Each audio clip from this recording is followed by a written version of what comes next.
punishment is expected to be the closest for years, following yesterday's assassination attempt on Alan B'Stard.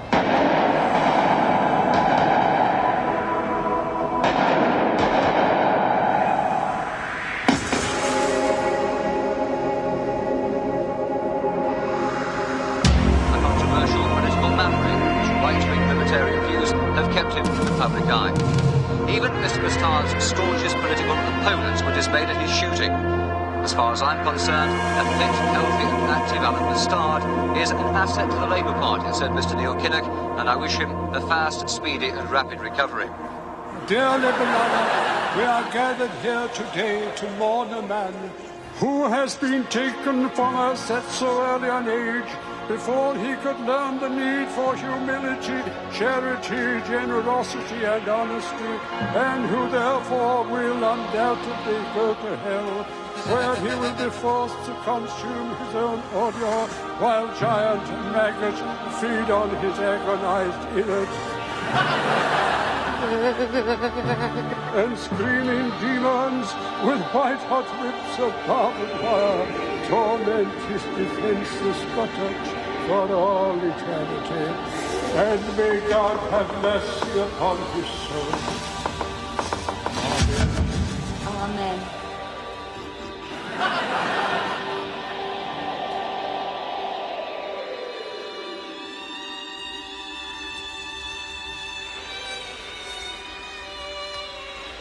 Bye, Alan. Hello, Piers.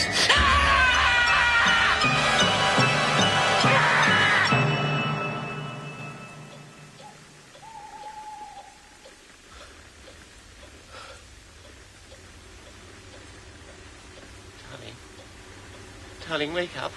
I've just had the most awful dream. Hello, Piers.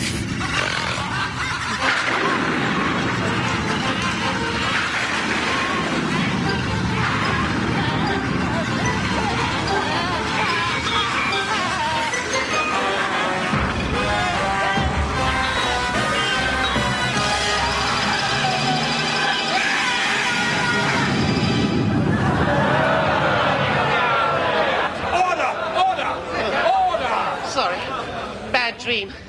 It was awful. I was in bed with Alan and...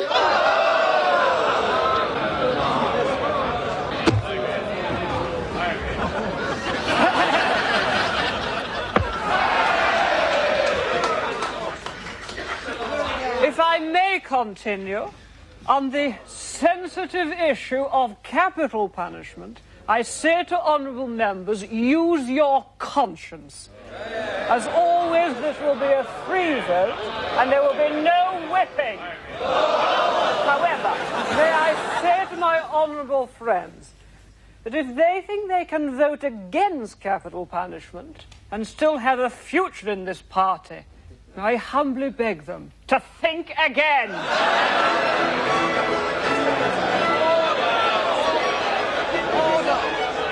It's a terrible tragedy. Yeah, 5 bullets. Still not dead. No, of course it wasn't me. Well, I thought it was you. Sarah! Oi! Oi! Sorry, Dad. Got to dash. Jeff Decade, Chief Crime Reporter, Family Circle. Got a couple of words for the press? Yeah. Piss off. With Alan B'Stard fighting for his very life as we speak, kept alive only by the miracle of medical technology, I say that if we do not vote to bring back capital punishment, then what unpopular politician would be safe from the assassin's bullet? Hear, hear!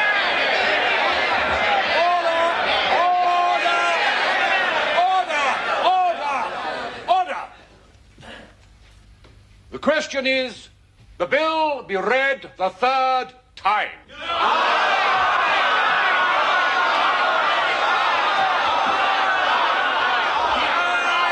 have it.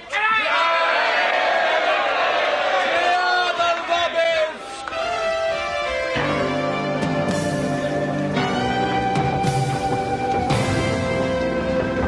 Well, after that surprisingly strong finishing burst from Fletcher Dervish, he's by Fletcher Dervish out of the former Honourable Miss Lavinia Tidmarsh, Deb of the Year in 1951. No mean ride herself. The atmosphere here is as tense as Ken Dodd passing a tax office. Now let's see how they're betting. It's bottled 2-1 against the rope. Even money, levels you devils, for its restoration, and only Burlington Bertie, 100-30 a tie. This has now become too close to call. But of course, before the B'Stard shooting, you could have got 100-1 against the death penalty. Who then would have risked their neck on a flutter on a bet like that? I see now they're just starting to come back. They'll soon be under Speaker's orders. I'll return you now to the debate. Order! Order! Eyes to the right, 305. Nose to the left, 305. I declare the vote a tie.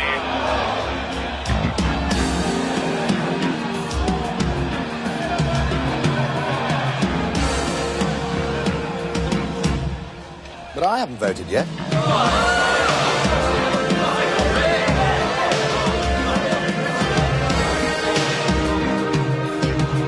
Hello, peers.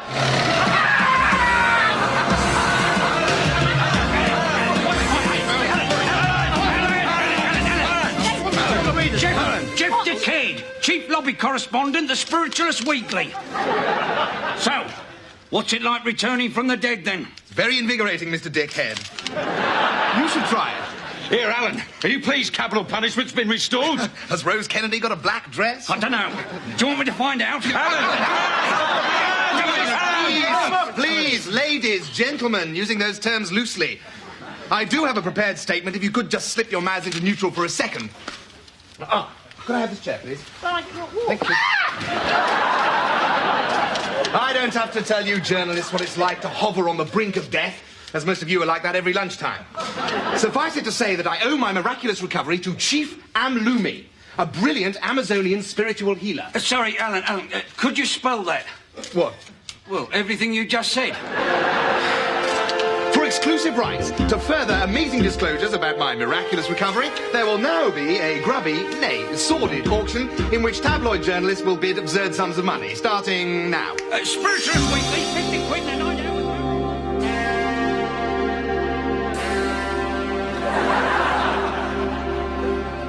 Oh, go on, Sarah. Please. You won't last long. Oh, go on, just once more. But I can't do it with the light off. Well, put it on then. Here.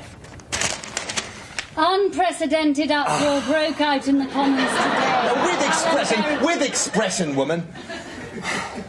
Unprecedented uproar broke out in the Commons today. Alan Beresford All right, that's enough.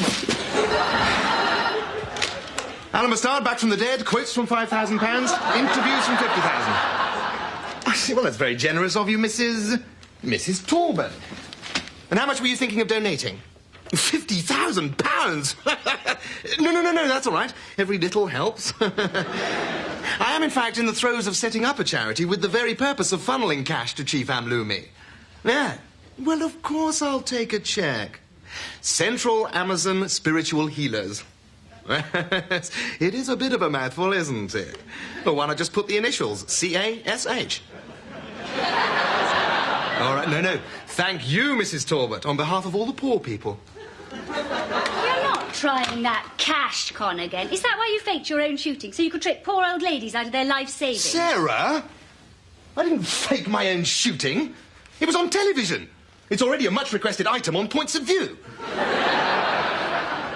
There I was, riddled with bullets, lying in a pool of my own blood, and you call me a fake. I'm sorry, darling. I've really missed you, you know. What? Yeah. Even though you're a jumped-up little pillock like Daddy always said you were. Come and sit down. I thought I'd lost you forever. The thought of never making love to you again. What do you mean, again? The horror of a long, lonely widowhood. Without you. Without sex. Oh, come off it, Sarah. You without sex is like Leon Britton without warts. I darling. If you were shot, then why isn't there? Why isn't there a mark on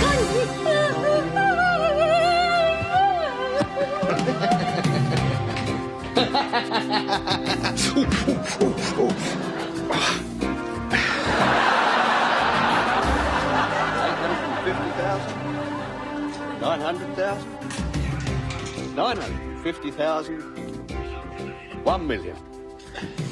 Thank you. Well, I suppose I should have laid the bet off. But frankly, when you bet 10 grand at 100 to 1 that capital punishment would be brought back, I thought another typical mug punter with more money than sense. Oh, well, win some, lose some. It's not my money. Admirable attitude.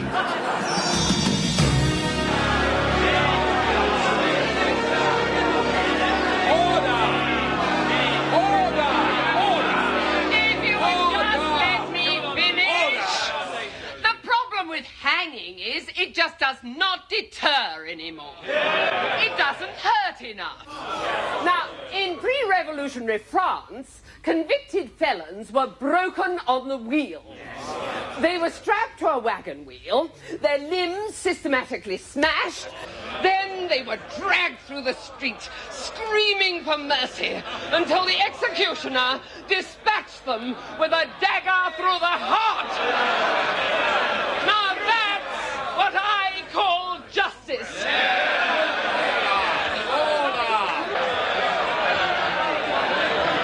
But I thought capital punishment was to deter would-be murderers, not to excite these sadists. They obviously haven't been paying attention at Tory party conference, Piers. Greville MacDonald. Mr. Speaker, I was recently invited to the United States of America by the Judicial Euthanasia Corporation of Louisiana, Inc., to participate in their 105th annual Baton Rouge Darky Hunt and Bun, and to view their progressive execution techniques. And I must say I was most impressed by their lethal injection method. Now, this is a very simple, painless method which anyone can operate, as I discovered when they very kindly allowed me to dispatch one of their prisoners myself. A certain Montgomery Abraham Wilson, coloured gentleman arrested for non-payment of parking fines, who, through some administrative error, found himself on death row. However, one should not allow a simple computer glitch, as they call it in the States, to detract from the essential humanity of this method of life termination. Lethal injection is a modern, forward-looking punishment which we must adopt to prove that we are a modern, forward-looking nation. Squash them! Pull their beaks off! Make them drink tap water! Order! Mr. B'Stard! Mr. Speaker, as one of the select few members of this House to have actually survived an assassination attempt, I believe that my views on the method of execution hold some validity. And these views have been greatly influenced by my miraculous recovery at the hands of Chief Amlumi.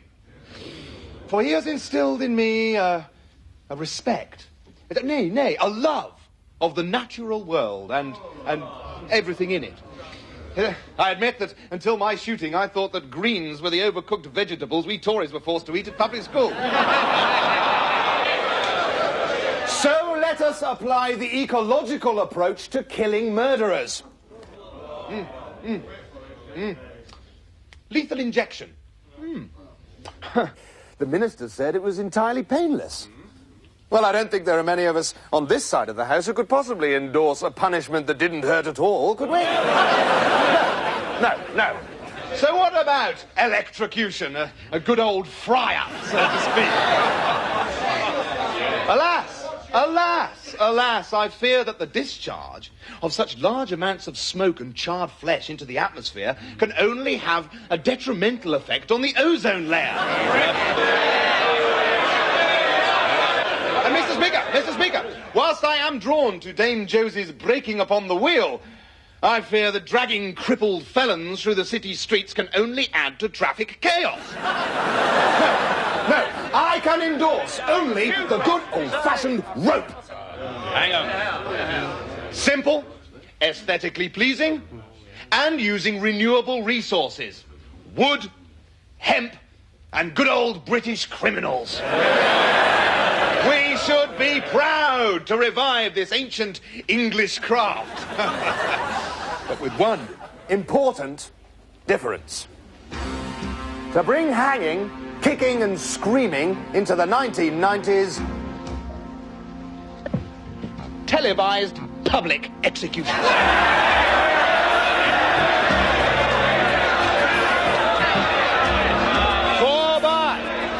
For by carrying out public executions in front of a large ticket-buying crowd, we can both increase deterrence and make capital punishment self-financing. If not actually profit-making.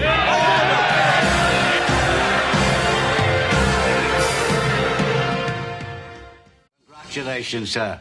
And you're really going to ask the Minister for my old job back? Of course, Sydney. Just as soon as my solicitor phones to confirm you've put all your freehold property in my name. Hello? Excellent. Congratulations, Sydney. We're in business. Oh. Well, I'm glad it's to be hanging, sir. We Blisses have always been hangmen. And you can't teach an old dog new tricks, can you? No. Well, I wouldn't know, actually, Sydney. I've only ever owned one dog. I was 7. My uncle gave me a lovely, friendly little bloodhound puppy called Sherlock. He had big floppy ears, big floppy eyes, big floppy paws. Ah, sweet. Yes. But when I tried to teach it to smoke, it peed on my jail Nelson Mandela poster.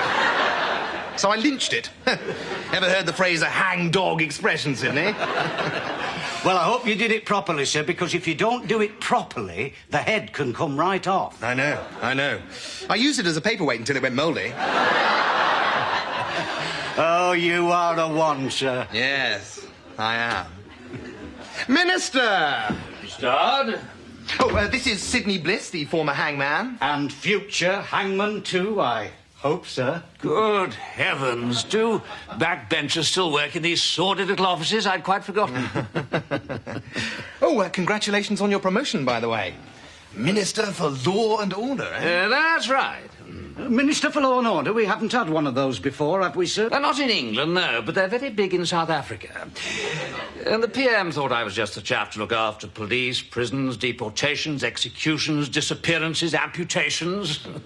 Amputations? Oh, there I go again, leaking our next manifesto. No, but seriously, B'Stard, the House's rejection of lethal injection has cost me a pretty penny. I mean, I was on a very generous commission from the Euthanasia Corporation of Louisiana, Inc. Well, never fear, Minister. I have a little proposal that will more than make up the shortfall. Oh, pray continue. As the Minister for Law and Order, presumably you will decide who gets the contract to build these gallows. I shall be taking bids, yes, for up to 50 centres of execution. 50? Well, I would like here and now to formally tender for the contract to build the gallows, and I guarantee I will undercut any other bidder and give you a finder's fee of £25,000 payable in the currency of your choice. £50,000. That's what I said, £50,000. Excellent. Then in line with government thinking about cutting red tape and bureaucracy, you have just won yourself the contract. But just make sure that the gallows you provide prove serviceable, that's all. Oh, I guarantee it. You see, while I was in South America, I snapped up rather a large tract of tropical rainforest, including some very fine mahogany. Oh, mahogany would make wonderful gallows, sir. Very strong, and it takes a lovely polish. Yes, well, it seems to have been a most satisfactory meeting. Oh, Sir Greville, I think Mr. B'Stard has forgotten something. I don't think I have, Sidney. You were going to ask the Minister for me old job back. Very well. Minister, could he have his old job back? No. There you are, Sidney. Can't say I didn't try. Oh, but, sir, why? But you're not getting any younger, Bliss. You must realise we have scores of eager young sadists applying every day. We must go through the correct channels. But, sir, Mr. B'Stard has just bribed you. That is one of the correct channels. Oh, but, sir, these other applicants, they're just amateurs. keen amateurs, Sidney. Yes, but they're not qualified, sir. I am. I carried out the last execution in these islands. Yes, but 1964 was a very long time ago, Bliss. No, I'm not talking about 1964. I'm talking about 1974. Lord Lucan. Lord Lucan? Shut up, Bliss. Yes, and if I don't get my old job back, I'm going to spill the beans to the newspapers. Well, congratulations, Bliss. I can see you're still the best man for the job. Oh, thank you, sir.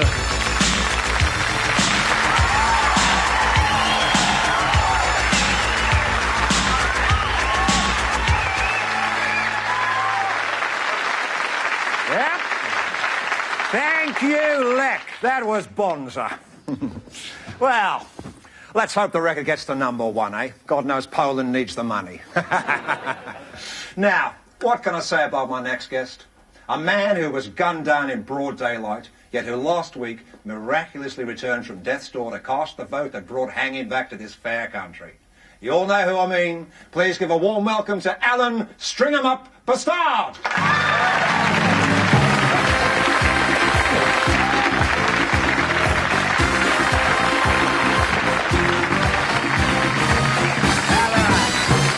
You're looking great. And you look ghastly, but then, of course, you're an Australian, aren't you? So tell me, can you remember the shooting? I mean, what went through your mind as these bullets thudded into your defenceless body?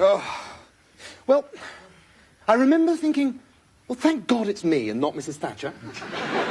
And thank God now I don't have to see Jeffrey Archer's new play. So you didn't lose consciousness immediately. And then I woke up 2 weeks later in a grass hut in the middle of the Amazonian jungle, with half a dozen naked native girls dancing round my bedside. I thought I'd died and gone to heaven. But these were, in fact, Chief Amlumi's handmaidens. Correct. So what exactly was going on, Alan? Powerful medicine, Kerry. Powerful medicine. Ancient and mystic healing rites, of which we in the so-called developed world know absolutely nothing. Oh, does this mean you'll be leaving the Tory party and joining the Greens? Hardly. I think one can combine Tory party policies and Green party politics quite satisfactorily. Ah, so it'll be a sort of blue-green. A turquoise, yes. And this is why you've started your new charity. Central Amazon Spiritual Healers. That's right. And I'm hoping to get Prince Charles. Central Amazon Spiritual Healers. Now, that's C-A-S-H. Correct. But so far donations have been... Donations are cheques made payable to C-A-S-H. That's absolutely right. And if any viewers would like to send a cheque... Made payable to cash. Yes. Well, what of it? Just a coincidence. It's a coincidence that this is the 7th charity you set up with the initials C-A-S-H? I think it is vitally important that we in the West... There was Conservative Action for South Humberside. I love Leck's new record. Doesn't his voice go down well with the Pet Shop Boys? I can't wait for the video. The Christian Approach to Society Handbooks. I had nothing to do with any of those organisations. I was taken in myself. I sent them money. I think that this photocopied statement from your Swiss bank account does suggest otherwise. And of course, there was a campaign for the alleviation of severe hernias, Christmas appeal for Saharan horse breeders, cash, cash, cash, cash, cash. You trying to say something?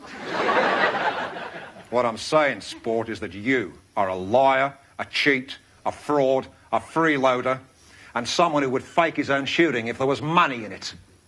We'll take a break there. Well, I hope you have to book next year's summer holiday, Kerry Grant, because you are a dead body. Yeah, we are, folks. Another Kerry Grant exclusive. The first live death threat in front of 10 million viewers. It was a joke. Don't go away. It was a joke.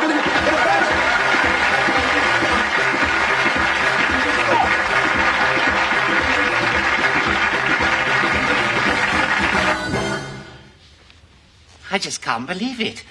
I've already given Alan £50,000 for Chief Illumi. It's true, Piers. Now, if we can find out how he did it, we can make him pay to buy our silence. Yes. Did what? The shooting, Piers. What we need is proof. Something incriminating. Can you think of anything? Anything at all, no matter how small or insignificant? Yes. But Clarissa says size isn't important. I'm talking about evidence, Piers, not the size of your clues. In Alan's office, perhaps? Oh, don't be silly, Sarah. Alan would never leave anything incriminating lying round the office. Oh, I know what you mean. No. He'd lock it up in that big new armoured steel cupboard with a combination lock that he installed the morning of the shooting. Piers, that's it! Oh, let's get hot, bitch.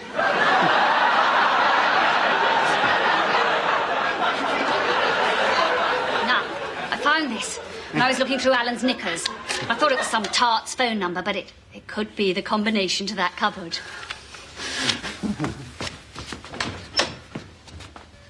Oh, I forgot the tart's phone number.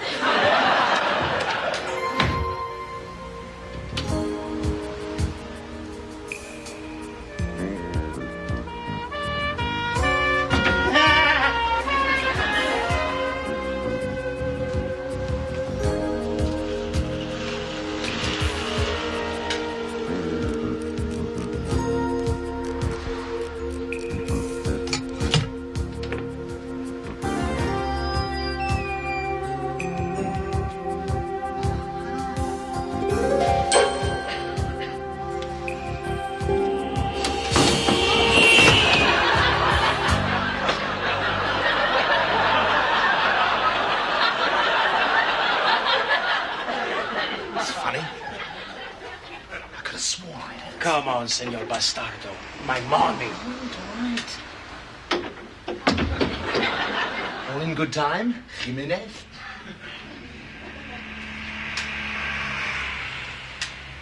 Drink? No. I have sworn never to let strong drink pass my lips until we have driven out of our Basque homeland the hated Castilian oppressor. My money! Right.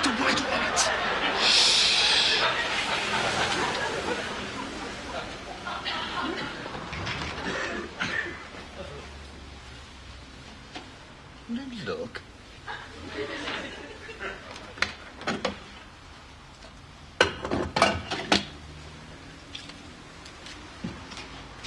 Oh. Here we are. £5,000. Thank you very much. 5,000? This is not enough. But Jimenez, we agreed. £5,000. We agreed £10,000. My dear Jimenez. I'm a conservative politician. Why should I keep my word? Because this time you are not wearing your bulletproof vest, senor. Good point. How much? Another 5,000. Pesetas? Pendejo. Pounds sterling. No, that's fine. That's fine. That's very fair. It's my pleasure. Yeah. Perfecto. Now, if I could just take my rifle back. Oh, sí. Como no? Right. Now I'll take the whole 10,000 back. This rifle, he is not loaded. This pistola, she is loaded. Your 10,000 and race you 10,000. Muchas gracias. No. Oh, God. Oh, God.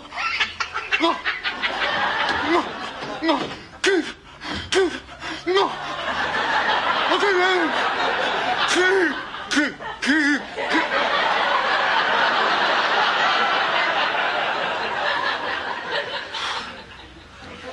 Well, no VAT, aren't I the lucky boy?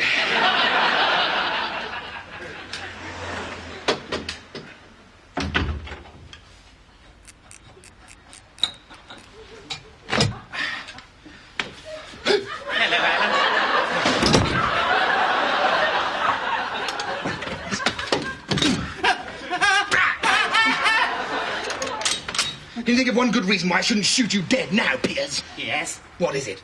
The gun. She is not loaded. I heard that man. What else did you hear? Everything. It's just as we thought. We? Sarah, Cary Grant and I. You arranged your whole shooting. And you used my gun. How can you do such a thing? I did it for Margaret, Piers. Who's Margaret Pierce? No, I mean Margaret Thatcher. You know, blonde woman, loud voice, very shy and retiring. Mrs. Thatcher's retiring? Yeah. No! Look, just get out of the cupboard! Get out of the cupboard!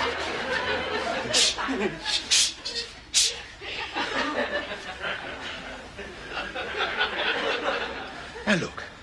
You know that Mrs. Thatcher's all in favour of capital punishment. Yes. But every year Parliament refuses to bring it back. So this year I thought, how can I help this poor, darling woman bring back hanging? No, that's Dennis. Then suddenly, it hit me.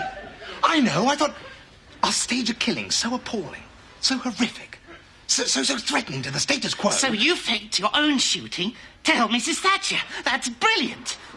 But how did you do it? I'm not going to tell you, am I, Piers? If I told you, you'd go scuttling off to Sarah and Kerry Kamala Cop Grab. No, I give you my word as a Fletcher Dervish. And no Fletcher Dervish has ever betrayed a confidence since our ancestors arrived with William the Conqueror in 1067. No, 1066. No, 1067, they overslept. All right, Piers. You've persuaded me. You're far too stupid to ever betray me. Oh, thank you, Alan. I'll show you how I did it. You go and stand on the plastic sheet in the corner, and I'll load the rifle.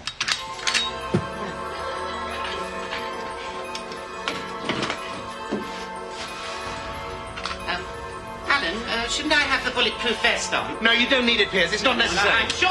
No, it's overdressing, really. You don't need it at all. No, that's all right.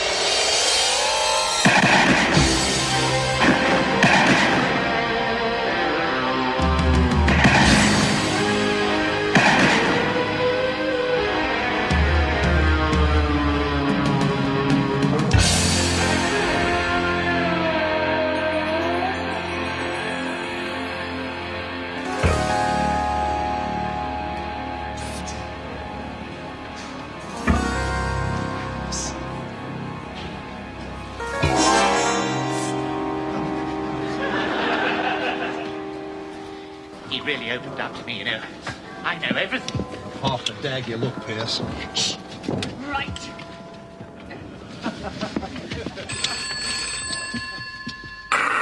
Alan B'Stard is not in at the moment. If you have recently made a donation to CASH... Alan, darling, it's me, Sarah.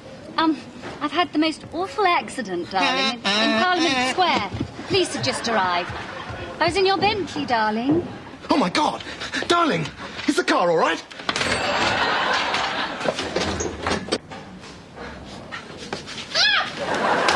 Oh, hello, Alan. Right, let's do it.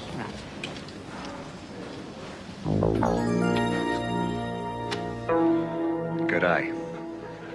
This is Cary Grant with a hands-on exclusive from the offices of Tory MP Alan B'Stard. And with the help of Piers Fletcher Dervish... we're going to reenact the fake shooting at B'Stard. Now, Piers, perhaps you tell us what happened. Well, Cary, Alan had on the bulletproof vest under his clothes, and his accomplice was stationed on a nearby building with this high-powered rifle. Yeah, and B'Stard's hitman just let rip, right? Yes. Well, Alan was perfectly safe, of course, because he had on the bulletproof vest. And B'Stard actually demonstrated on you how effective this vest is. Yes, it can withstand the highest velocity bullet. And B'Stard just shot you. Yes, it was quite frightening, actually. He just fired off a volley of shots like this. Yeah. As we will now demonstrate once Piers passes me the gun. OK, Piers, let me have it.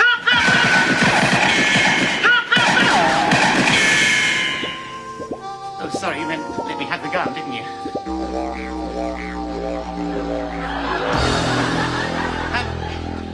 Do you want to go for a retake? Isn't that what they call it in your business? Are you all right? Because you should have had the bulletproof vest on. Don't worry, it's only tomato ketchup.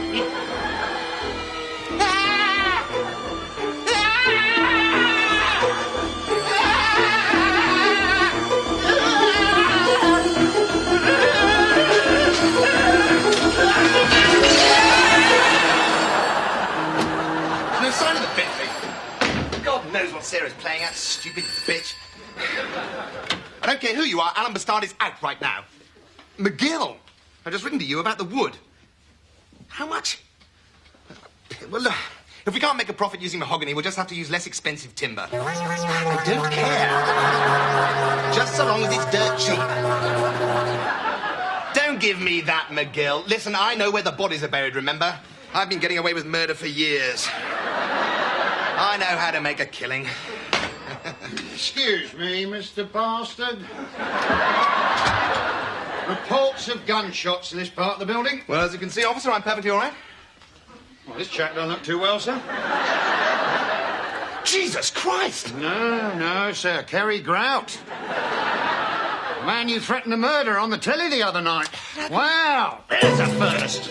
A Tory politician who keeps his word. What is going on?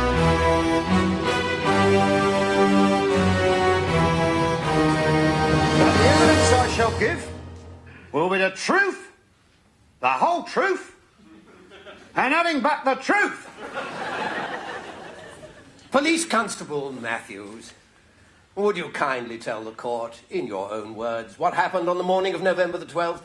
Well, sir, I was on duty outside Mr. Parkinson's office. He'd asked me to keep casual visitors away while he was breaking in a new temporary secretary. Suddenly, I heard several loud bangs. Mostly from the direction of Mr. Bastard's room. So I strolled down the corridor in case there had been another attempt on his life. And what did you see? I saw the accused standing over Kerry Grout's twitching corpse, holding a smoking gun. Bastard said to me, "I done him in, you got me red-handed, bang to rights. It's a fair cop." Oh, yes, that's right. Then I did a couple of verses of I've Got a Lovely Bunch of Coconuts and did the Lambeth Walk up and down the corridor. The jury will note that the accused was so lacking in remorse that he could sing and dance over a still twitching corpse. No, my lad, you don't understand. He's lying. No, there was no accident. I never made a phone call. In fact, I spent that entire day in Yorkshire. I was making jam for the Women's Institute charity shop. You double-dealing, two-faced bitch! The accused will be silent. She was screwing Grout, that's why she's lying. Screwing? Having an adulterous liaison, my lad. Oh, you mean Nook-Nooks. Is this true, Mrs. B'Stard? I cannot tell a lie, my lad. Yes, since when? It is true, alas. I've tried since my marriage to keep my wedding vows, but Alan's bestial and violent behaviour drove me into the arms of another man, Kerry Grout. We were very much in love. Alan found out and he said, "I'll kill that Australian gigolo rather than give you up." I will get you for this, you Silence! Doesn't look very good, does it? I've been a Queen's Counsel for 43 years, and I don't think I've ever seen such a hopeless case. Oh, dearie me.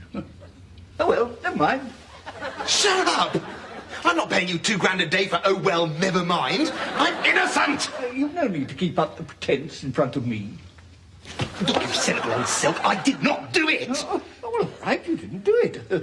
No need to go mad. Oh, that's it. That's it. I knew you'd come up with something if you put your mind to it. But you do not deny that in front of 16 million viewers you threatened to kill Kerry Grout. Well, of course I don't deny it. But it's okay. As long as the spiders don't get your eyes. See, the cockroaches are all right. Because the spiders eat up the cockroaches. But don't tell Mr. Mugabe. Is that a denial? Well, of course it is. Why should I want to kill Kerry Grout? We arrived from Mars together. We're old friends. Why should I want to murder him? Then what an odd coincidence that this man whom you did not intend to murder should suddenly turn up in your office as dead as the SDP.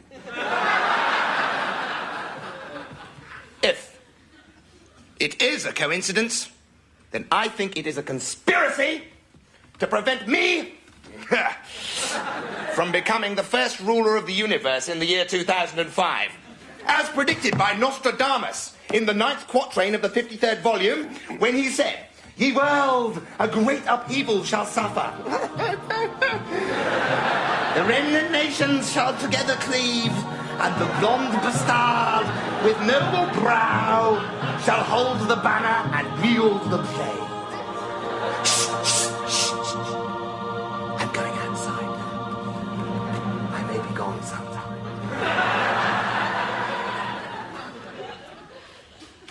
What is your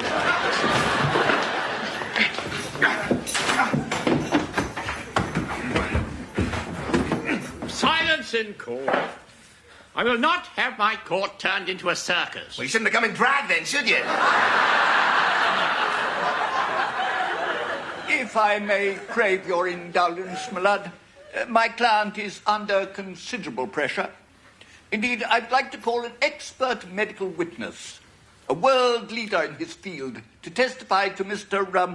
B'Stard's state of health. Very well, but you're only postponing the inevitable. B'Stard's obviously guilty. The jury should note that's just my personal opinion. Call Chief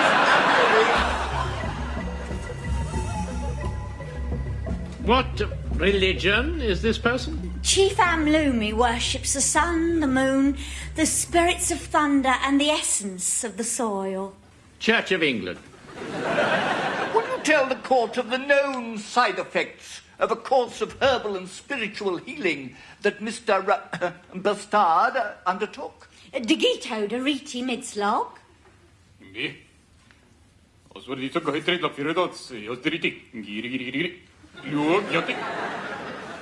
He said, could you repeat the question?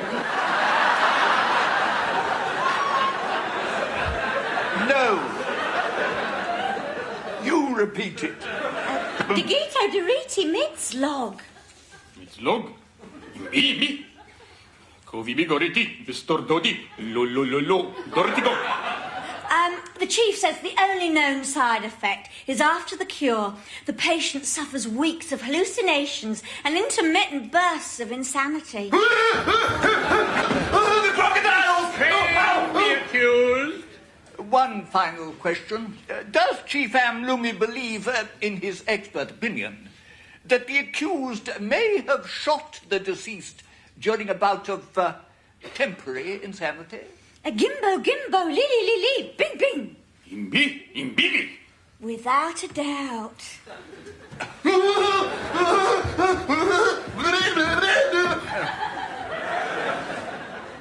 Your witness, Sir Austin.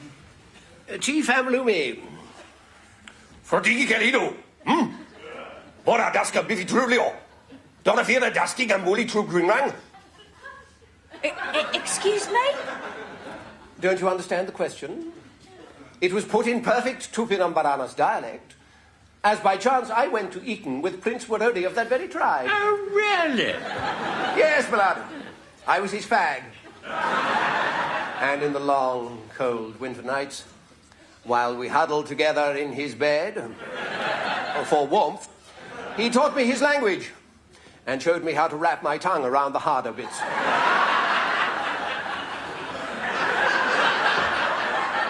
But these two could not be expected to understand because you, my dear, are not in fact an interpreter, and Chief Amlumi is not in fact an Amazonian Indian. I would like to draw the court's attention to this week's edition of The Stage, the newspaper of the theatrical profession. Here, on page 47, in the classified advertising columns, we find the following insertion. Hiawatha and Pocahontas.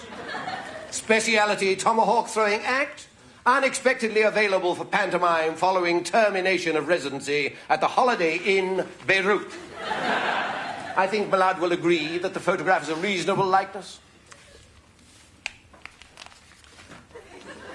Arrest them for perjury and contempt of court. I think you'll be free for the pantomime season after all. Oh, no, we won't. Oh, yes, you will. Silence! Your Lordship, surely we can come to some kind of understanding, you and I. We're both men of the world. My lord! It was me! I killed Kerry Grout. We were in Alan's office and I was showing Kerry how Alan used a bulletproof vest filled with fake blood to stage his own shooting. No, that's not relevant, Piers. My lad, with your permission, I'd like to put this witness on the stand. And when I realised I'd killed him, I got very upset and started running round and round the office, trying to decide what to do. Run, what shall I do? And then I jumped out of the window into the Thames. But luckily I was rescued by a passing ship. Why did you not come forward until now? Well, the ship was on a non-stop voyage to Thailand. It was only when I bumped into the editor of The Sun at a live sex show in Phuket that I discovered that Alan had been arrested. And what were you doing at a live sex show in Thailand? Trying to earn my passage back to England. Thank you, Mr. Fletcher Dervish. Mr. Fletcher Dervish, what, if I may use the vernacular, my lad, a load of old bollocks. What are bollocks? A slang expression for the gonads, my lad. Gonads. Proud wandering folks such as the haughty Bedouin of the Arabian desert. If your lordship pleases. Now, Mr. Fletcher Dervish, you are a university graduate, are you not? Yes, but only because my uncle gave me... And a member of Parliament? Yes, but only because my father held me... And a barrister at law? Yes, but only because my teddy held... And yet you ask the jury to believe that you are feeble-minded enough to accidentally shoot Kerry Grout in the manner you describe. Ladies and gentlemen of the jury, surely you can see through this pathetic miasma of untruths.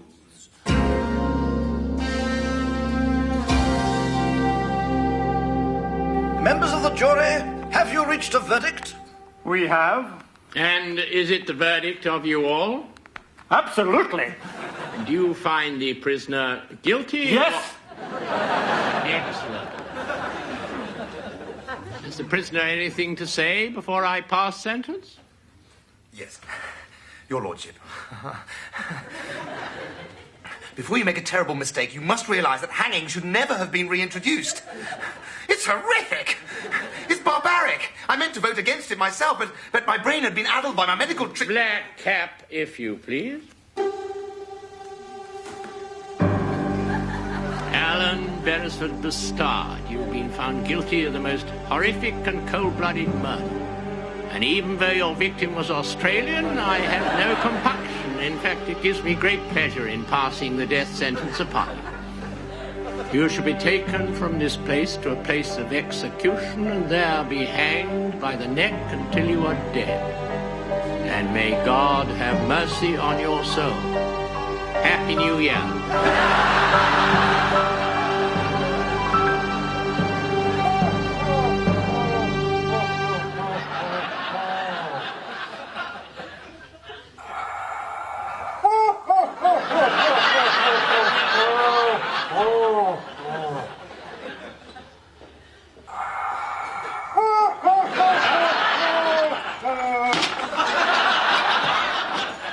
Piers, any luck? Sorry, I pleaded with the minister, but Sir Greville just laughed. I'll kill him.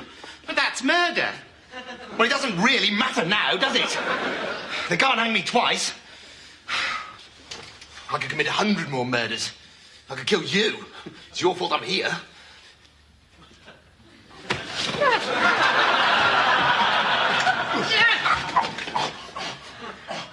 You're in a stinky mood. And you still left your Christmas decorations up. 12th night was yesterday, you know. It's very unlucky. Oh, so that's why they're hanging me tomorrow, because I forgot to take my Christmas decorations down. Oh, lickers, if only someone had told me. I'm sorry, Alan. I'm really going to miss you, you know. You've been my only friend, even though you have treated me like poo-poo. It's better than being ignored. What? I said it's better than being ignored. Oh, yeah. Me too, yeah. Look, Piers, just go away. All right, Alan.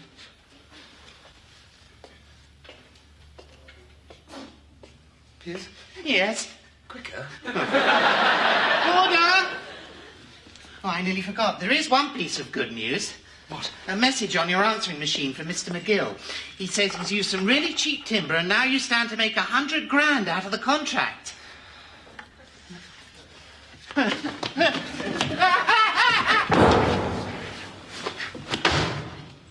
Psst. Alan, what contract? The contract to build the gallows, Piers.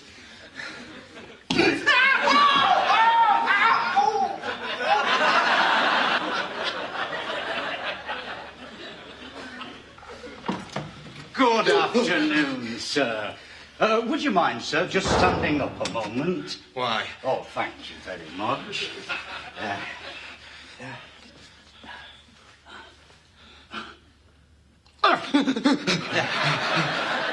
Yes, it's ironic, really, isn't it, sir, me getting my old job back through your good offices and then you turning out to be my first, victim, so to speak. Would you mind stepping on board, sir?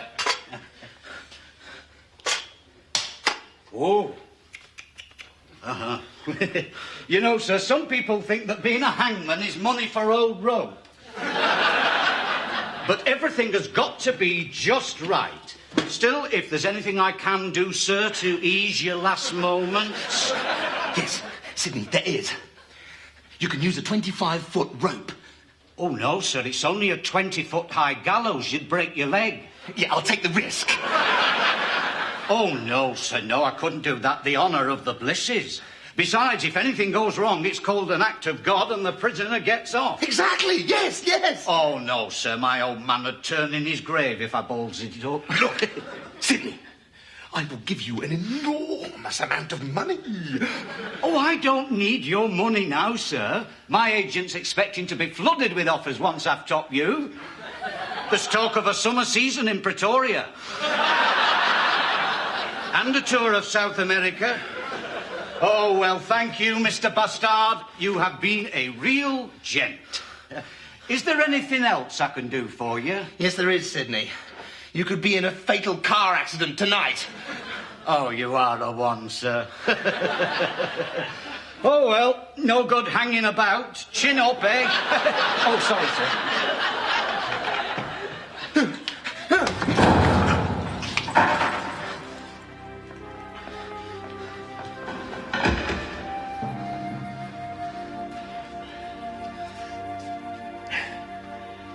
Well, looks like this is it, Alan.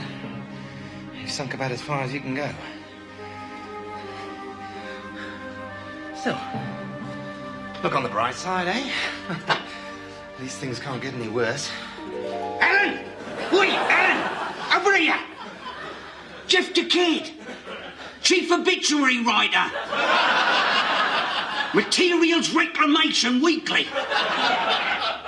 What do you think it's going to be like being hung, then?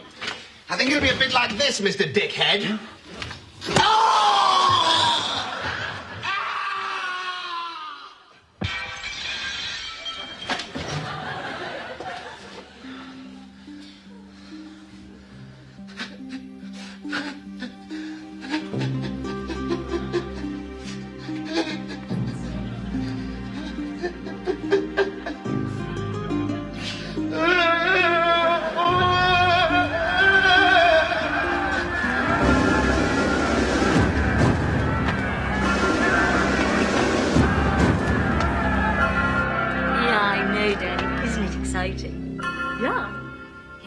I'm going to be a very rich widow.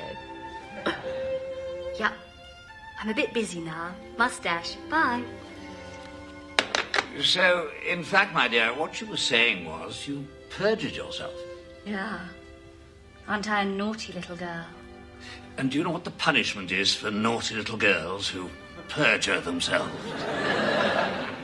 Jolly good spanking, followed by a thorough seeing to. I didn't know you'd studied law. Silk's my favourite fabric. I must admit, my dear,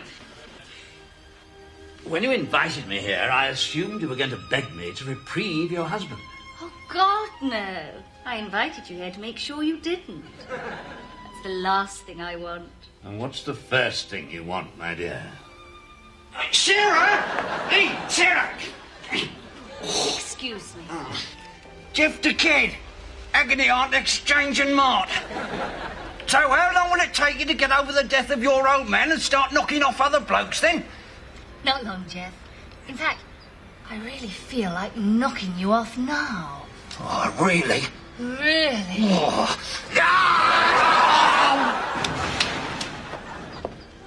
Now, where were we?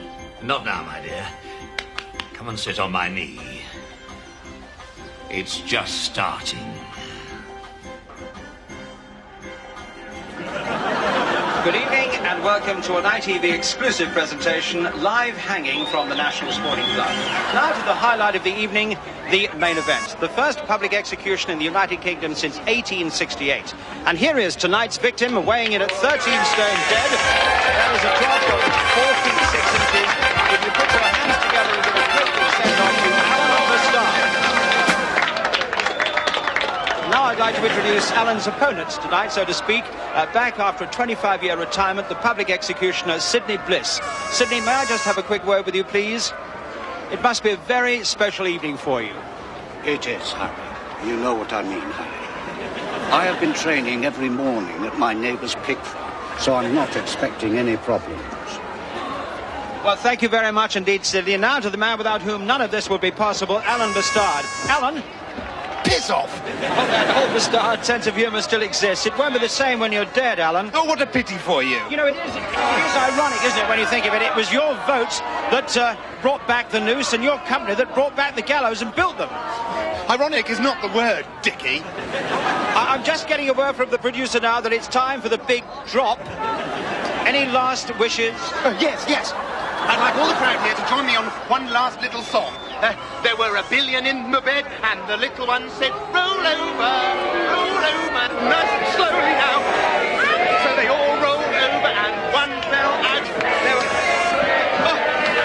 fell out. There were 999 million in the bed. Wait!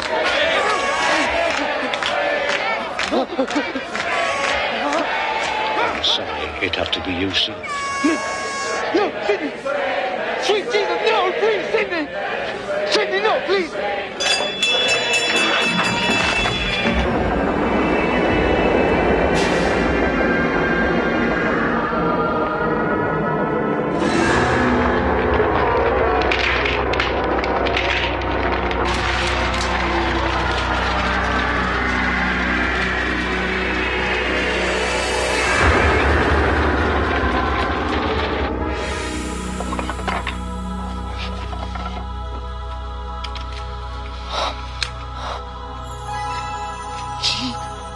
Sidney, you're dead too? No, but I wish I was.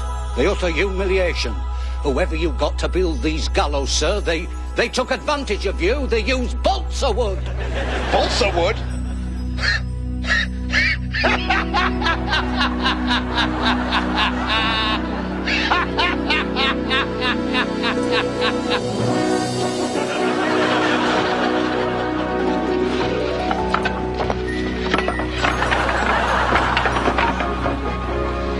How do you feel?